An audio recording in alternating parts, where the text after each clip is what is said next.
I'm out here in the woods east of McCall, Idaho. This is my last trip in this fantastic 2015 four-wheel camper's Hawk. I'm selling it, I'm moving to Florida, I'm going to be picking up sailing and fishing, so it's time to let it go. It's bittersweet, honestly. This camper has been good to me. I'm hoping it finds somebody who'll get as much out of it as I have. My family's loved it, I've loved it. Here's a comprehensive walkthrough and a few quiet moments.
Were you listening to the dude's story, Donnie?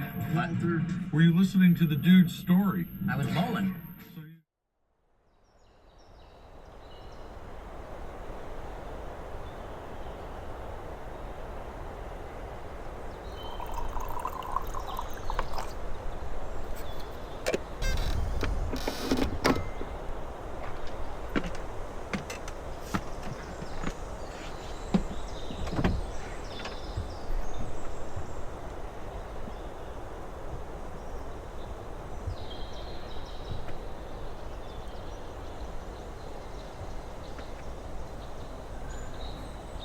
Let's just go over the basics of what's in here. I need to add more Velcro to this, which is falling down. I'll get that done. I've got all of these flip-out coat hangers, and they tend to stay upright when you're driving along, but they're great for airing stuff out and hanging raincoats. We've got fridge, keeping everything nice and cool. I've adapted it to where it actually opens the wrong direction. It opens this way, so you can still access it easily from inside the camper, but when you're loading groceries from the outside, you can just stand outside and put them straight in there. And also, when the fridge is open, it doesn't block the entrance to the door there. We've got our lighting system, pretty simple. It's the interior floor light, which shines down over there. The exterior down lights, which I'll do a video of at night, but they're pretty cool. And then the exterior side lights, which I rarely use, but it is nice when you need to see what's around you. We've got our broom and dustpan, and our new carbon monoxide detector. The old one failed. You're supposed to replace them every few years, and it was due for it. Here we have our furnace, which totally works, but it is summer right now, and I'm not even sure it'll click on. I usually run it at its lowest setting, 45. We have our water heater, which if you flip it on with the gas on, will light.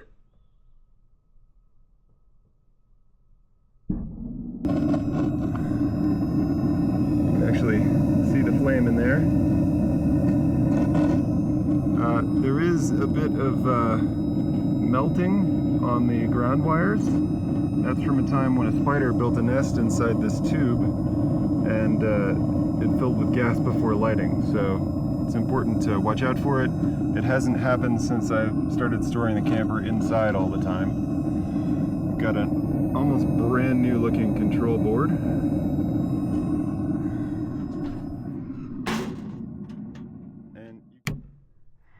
we've got our water pump, which is going to run for a second because I ran it without it being on.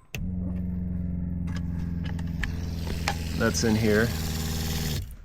One of the things that you tend to do is try to maximize space as much as possible, so I've got some trash bags in here and different kinds of soap. This is to turn the hot water on. You can actually cut off the hot water heater so that if it's empty, it doesn't run to try to fill it. And this allows all the hot water heater water to drain back into the tank, which is under the seat.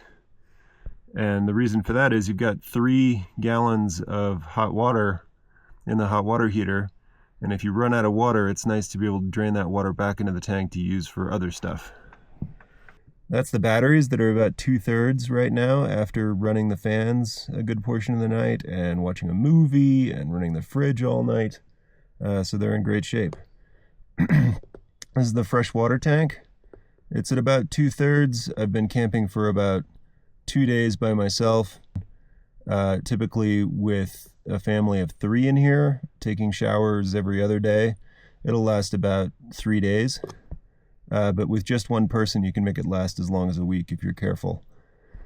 So we've got our, this is where I keep the dog food and dog toys, and then the bowls, which are outside right now. This is your fuse box.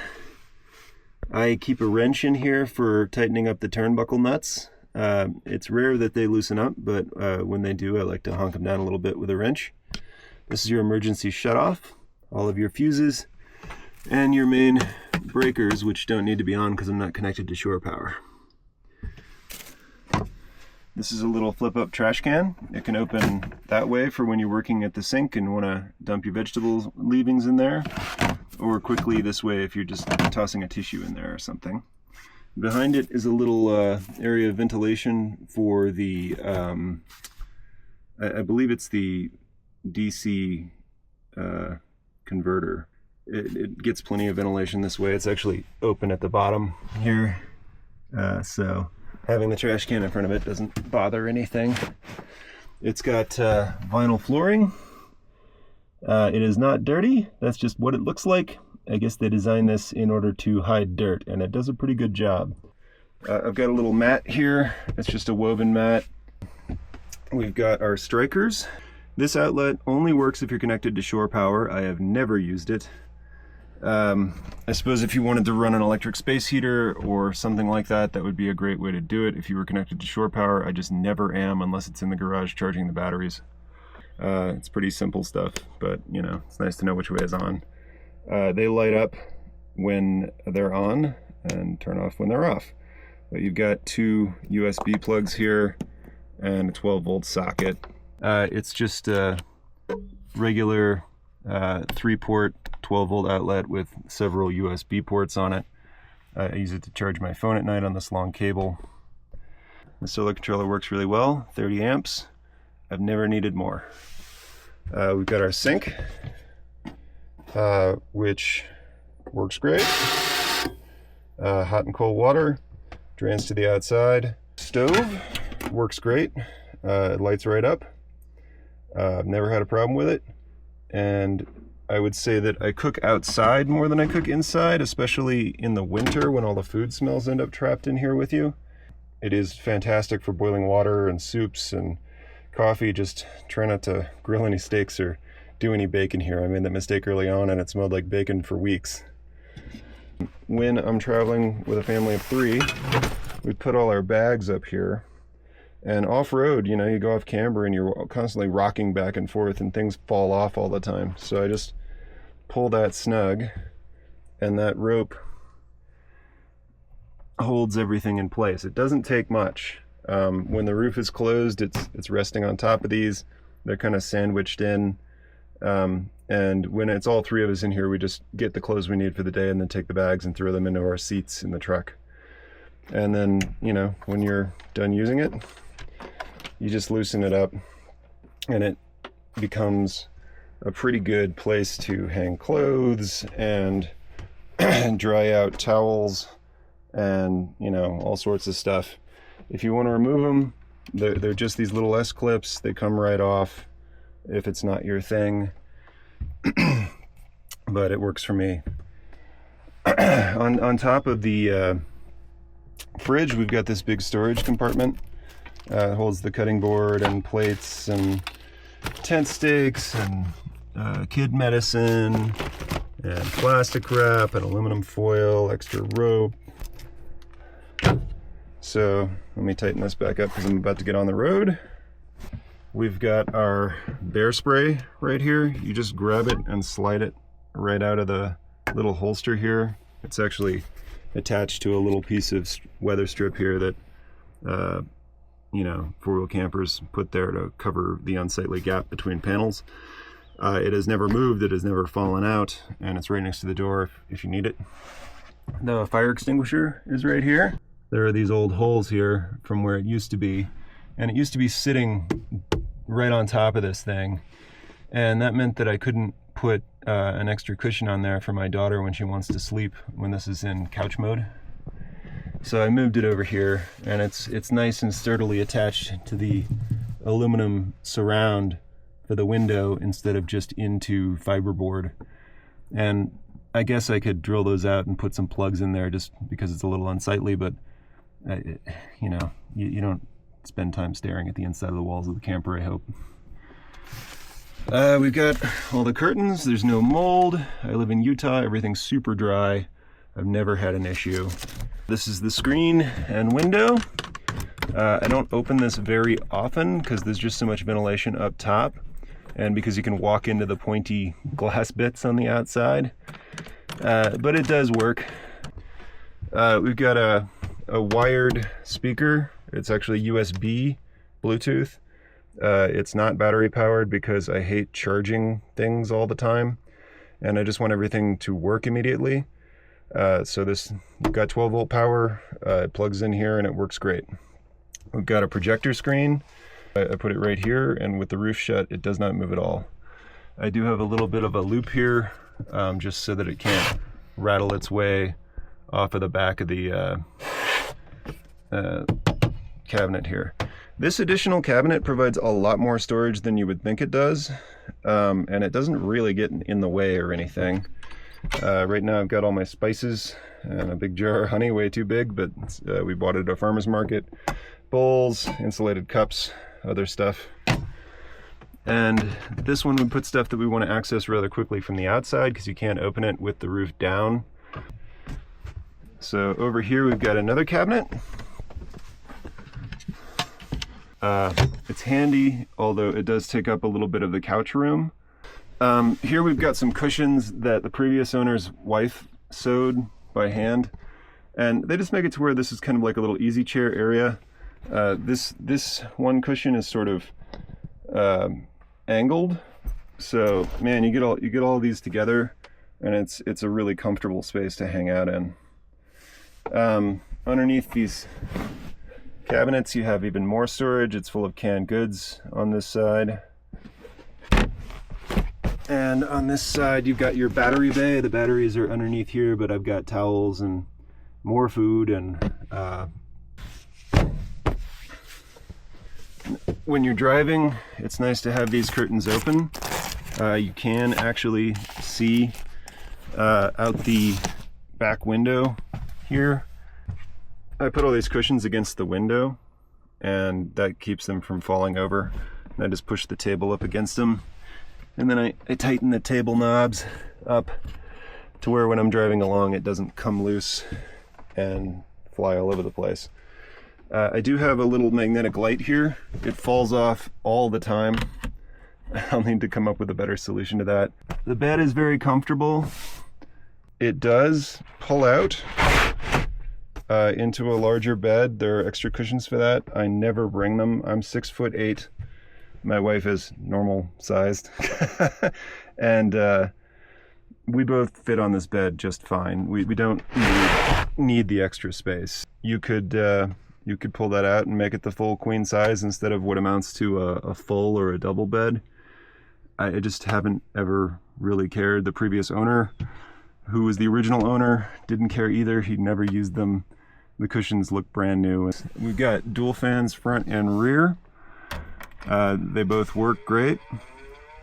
They're a little loud, but they're quieter than most. But when it's hot out, there's just, it's so nice to have. All the lights work. They're LEDs. You have the option to turn on 1 or 2. There's usually a piece of wood that has a plastic hinge on it that bolts in where that rope currently is. And then it comes over here and it like attaches to a strap with a button on it. You can see the hole from where it's missing.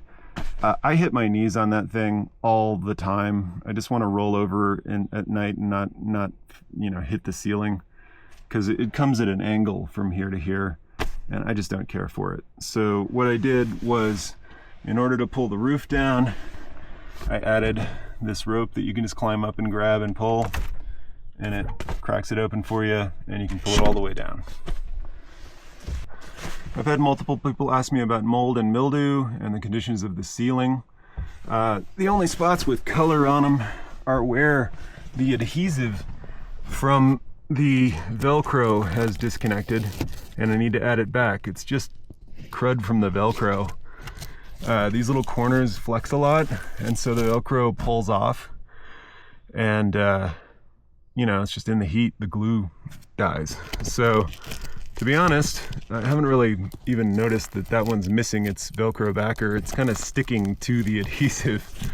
And you never take the thermal liner out because it's good in summer and winter. So the Velcro isn't really necessary, but it's in great shape. No rips, no tears, no dents, no mold, no mildew. It's all nice and clear and in great shape. You got your bar here for pushing up on it without ruining it when you lift the lid. And a functioning smoke detector. It's a small space. It's definitely a pioneer cabin sort of experience, but it is so cozy and so comfortable. And even with 3 adults in here, you don't feel too hemmed in. There's a little gap here between the cabinet and the wall. I guess it's just to clear this big glass window. And I just keep a big road atlas in there and a kite. And it's also nice because the curtain will kind of tuck in there, and that's cool. Kind of keeps it out of the way. Oh, I guess I haven't opened the silverware drawers. They're full of silverware and various implements of destruction. And there's another drawer here.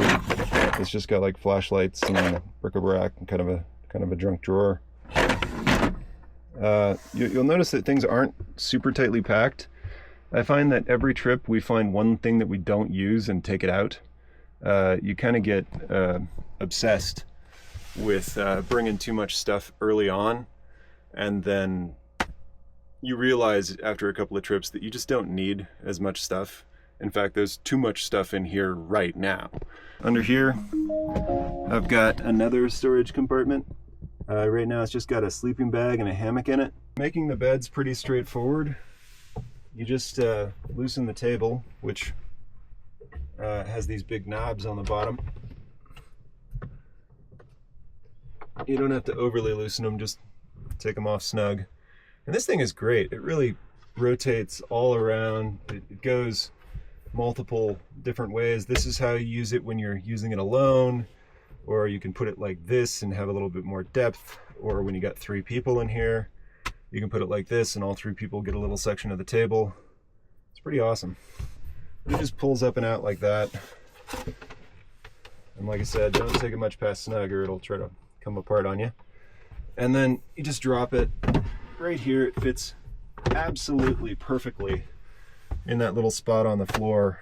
There's not a fraction of an inch of room left.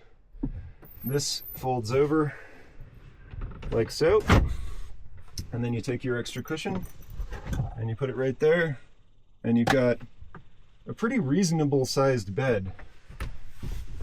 Like, I'm 6'8", and I have slept on this. I just sort of bend my knees a bit, and with a pillow putting my head up, it's not too bad. My wife is 5'8". She's got plenty of room. Daughter's 5'4". And she has a lot of space here. So I have slept in here with the lid down in order to kind of stealth camp in parking lots and rest areas when I've just been exhausted and can't drive anymore. And it really doesn't draw any attention as long as the roof's not popped up. Anyway, when you're ready to put it back, same deal. You just put your cushion back, flip this back over, you grab your table, and take it out carefully so you don't chip the edges because it really is a tight fit. And you just pop it right back down in there and snug it back down. So the last thing to cover is the porta-potty. Now I've done this custom. I actually used some wood to space this area out here, and I put a piano hinge on here, and this hinges up. And the reason that I've done this, and I've also got like a little rubber stop here, and that keeps it from bending open too far. But the reason that I've done this, so as a pretty big guy, I can't really sit on this thing. I can wedge myself in there if I need to. I never use this. I go outside. I use a shovel. If we're in a campground, I go to the pit toilet. This is for the middle of the night. There's snow on the ground. You've got a kid, they need to pee, and you don't want to escort them outside. The way you remove it, you just pull this little key out here, you lift it up, and you pull it out.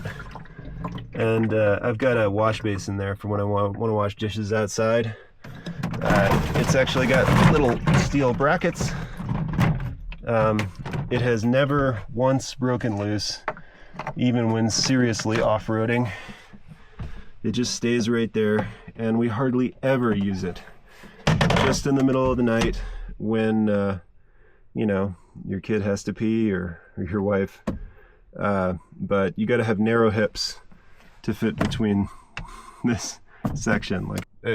I can fit in here, it's very narrow, but it's worse than an airliner bathroom. There are other things to cover outside. Another outside light. I have never used this, but there it is. We've got the exterior side lights. This is pretty cool for when you got the awning extended. Nice big windows. Now there are stickers in various places on the camper. I'm not taking them off. If you want to take them off, you can. It shouldn't take too much effort. They're all super high quality stickers. But maybe the day I sell it, I could help you with that if you want. But it's just too much nostalgia. I can't pull them off right now. We got our traction boards. Those just unscrew. I have never used these to free up my truck because it's never gotten stuck. But they're pretty great for leveling the camper in super off-camber situations. I've also put them down to stand on when you're in an extra dirty spot for the base of the shower. This video isn't really about the truck. I could cover that later. It's a 2006 Power Wagon. It's got 35-inch tires, you know, winch, lockers, disconnecting sway bar, and airbags to help stable the load. Doesn't really need the airbags, but it does make the ride a lot more comfortable. The 2500 series of trucks, basically all manufacturers, will carry this camper, no problem. The reason that I have airbags is because this is a Power Wagon, and so the springs are softer for off-road use, and so it gets a bit wobbly on the highway. Not too bad, but it just feels like it's wallowing around. And so I got the airbags just to stable it up at high speeds. Off-road, if things get serious, I dump all but 5 PSI out of the bags just so they don't pinch flat themselves, and it works great.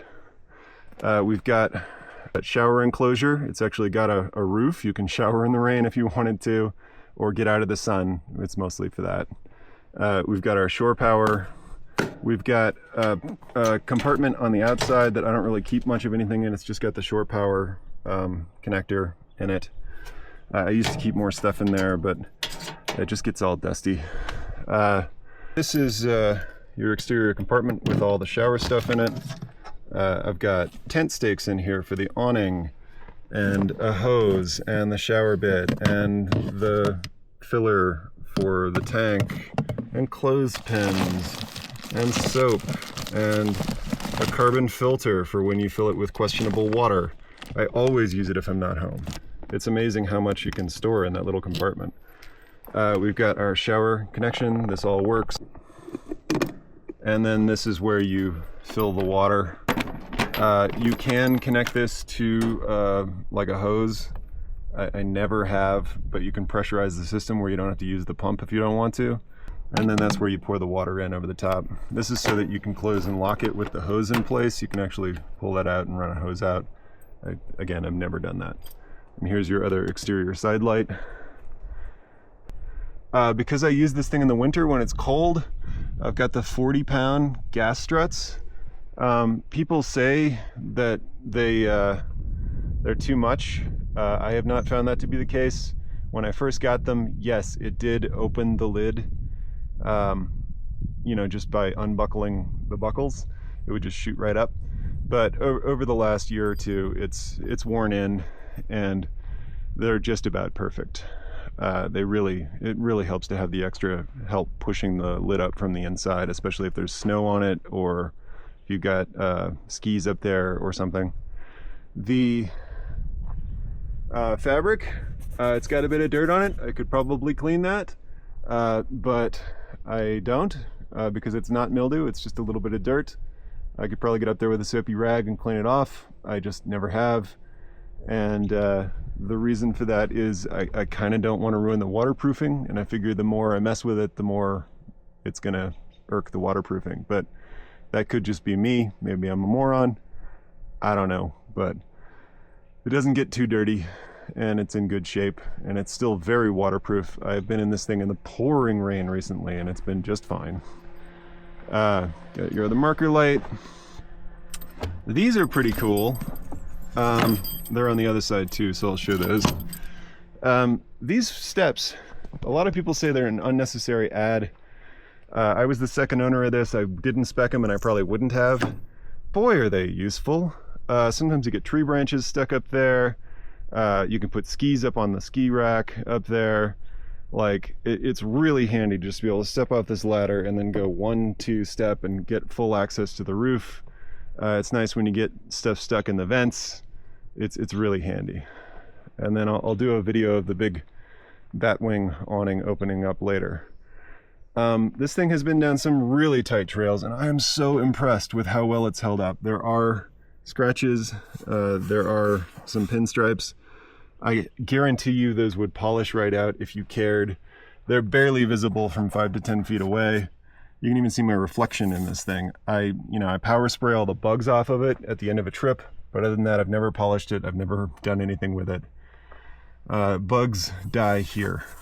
So you'll spend a lot of time power washing off these areas after every trip if you don't want just an absolute wall of glued on bugs. The previous owner had a ham radio antenna or something here. I just haven't taken it off because then I would have to waterproof it. If you wanted to add your radio antenna there, you could, I suppose. But one thing to note is that I always leave the bolts in these plates that are for the jacks. The reason for that is they're actual structural support, and they will walk off from each other if you don't bolt them together. And then it's hard to get the bolts back in through the holes because they're misaligned. It's actually 2 separate plates on a corner. We've got the plug for an extra solar panel. It would be a great idea to have an extra solar panel that you could lay out in the sun when the rest of the camper is in shade like it is now. I do tend to hunt for shade. This is the old school cap for the drain hose. The previous owner just disconnected it. It's not even a pass-through anymore. I think it's capped on the other end. But you can see how annoying it would be to have to reconnect and disconnect the drain hose all the time. So he put a pass-through down here below the sink and just connected it to this hose, which then runs out and down. And I connect that up to a Coleman collapsible water bottle so that there's not just a big puddle of water under the camper and it doesn't look gross when you're in a campground or whatever. So let's go over the process to close everything, I guess. Oh, sweetie.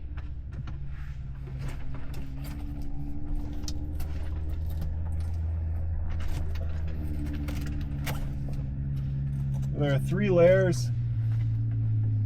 The insulative layer, the clear window layer, and the blackout curtain layer. So I always take these elastics and stuff them in the same window every single time, just in a little corner, like a pocket. And what these do is they make it to where the sides of the camper will fold in as you drop the roof.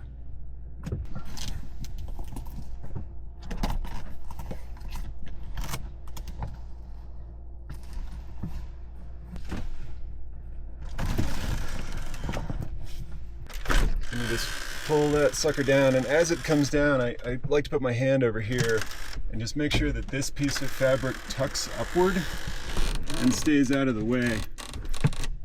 And then you got this little deadbolt here that you snap into place, and that just keeps this part from rattling around and creating problems.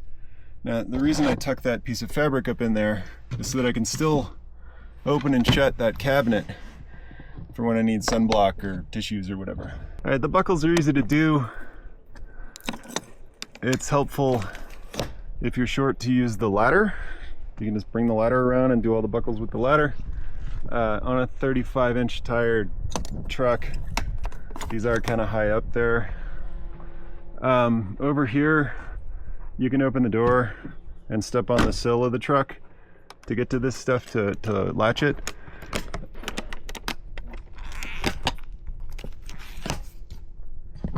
Now the problem of having the extra padding on there, and my wife got like 3-inch thick padding, I would probably have gone with 1 or 2, is that you have to kind of pull down on the roof to get it to latch.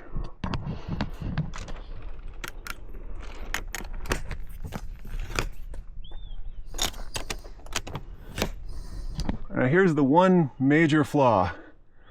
There was a time when I first got the camper that I forgot to unlatch this buckle. It's in a different spot than the buckle on the other side, and I just plumb forgot. And you can see up top that it's got a little bit of bend here and a kink there, and this is separating a bit.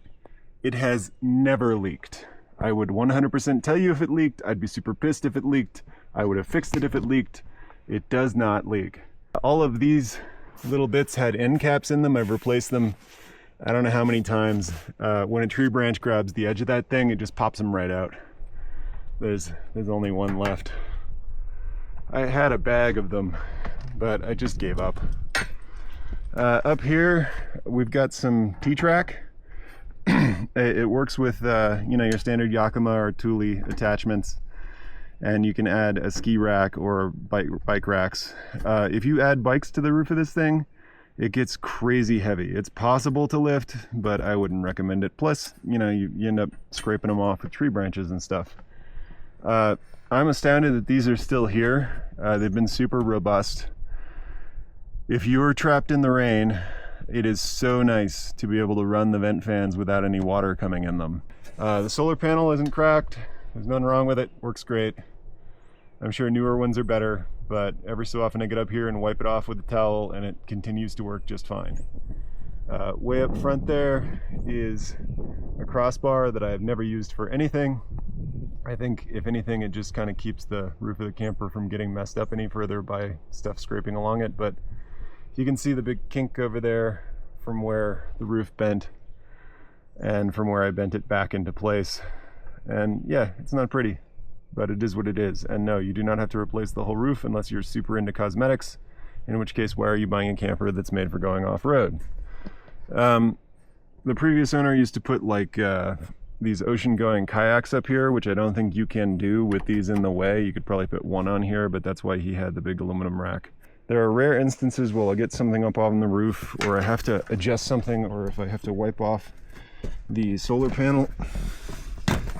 And the cool thing about this rack is that you can then stand on the roof and not be crunching along the very thin skin.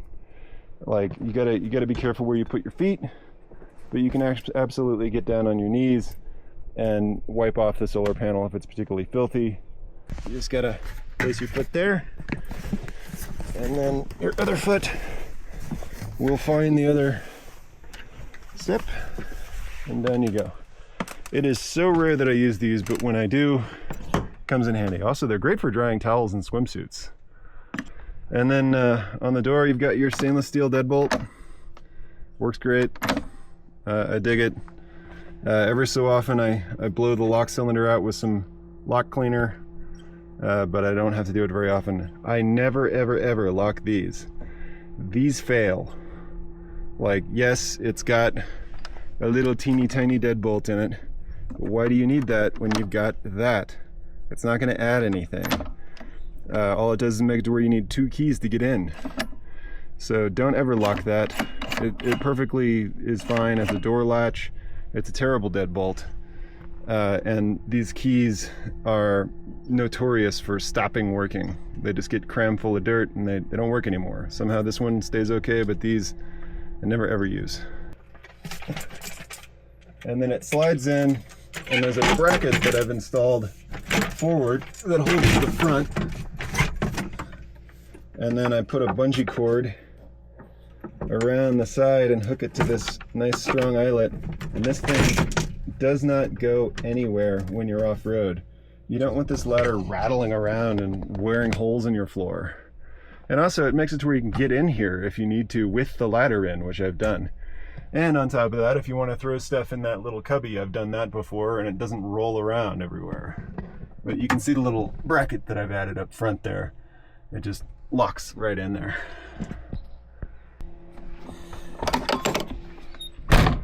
I have this cheapo plastic mat that I bought at an Ace Hardware on a trip when it was particularly muddy. And I just slide it in on the outside of the camper. Practically disposable, amazing for keeping dirt out of the camper because you just wipe your feet off before you go up the ladder. So I think that's pretty much it. I'm sure there's other things I forgot to cover. I'll add them in if I make this video and feel like I've missed something. But you can tell it's clean on the inside. There's no mold, there's no mildew. It's been a great camper. It's good in the winter, it's good in the summer. And I'm kind of sad to be letting it go, but I'm moving to a place where I just don't think it's going to come in as handy as it does up here. So one of the handiest things I've added onto the camper is this backup camera. And oh boy, does it ever make a huge difference when you're in the woods and you can't see behind you very well. And you can kind of see out the back window, but not really. But yeah, this has saved me from backing into trees multiple times. And I figured now is a good time to see. You can see the tiny, tiny opening you got there. It gives you an idea of what like semi-truck or whatever might be behind you, but beyond that, not so much. Anyway, here we go. So this is a pretty mild Forest Service trail. You can move along at a pretty good clip. It's not a trophy truck. But I don't think I would go any faster than this with just a capper top and a bunch of camping gear in the back, even if it was all strapped down. When you're driving along, the truck camper does feel a little bit heavy back there, but eventually you just sort of adapt to it, and it doesn't feel very rolly or top heavy.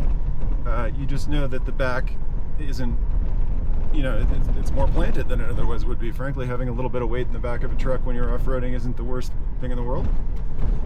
This truck, empty, with nothing in it, no capper on it, just me. The best I get for an average is about 14 miles per gallon. So saying that it gets between 10 and 12 with the camper isn't really a huge drop in miles per gallon considering all the windage. So that's a full walkthrough of my 2015 four-wheel Campers Hawk slide-in. It's a solid build, and after thousands of miles in all conditions, it's held up well. If you're shopping for one of these, I hope this helped. Drop any questions below.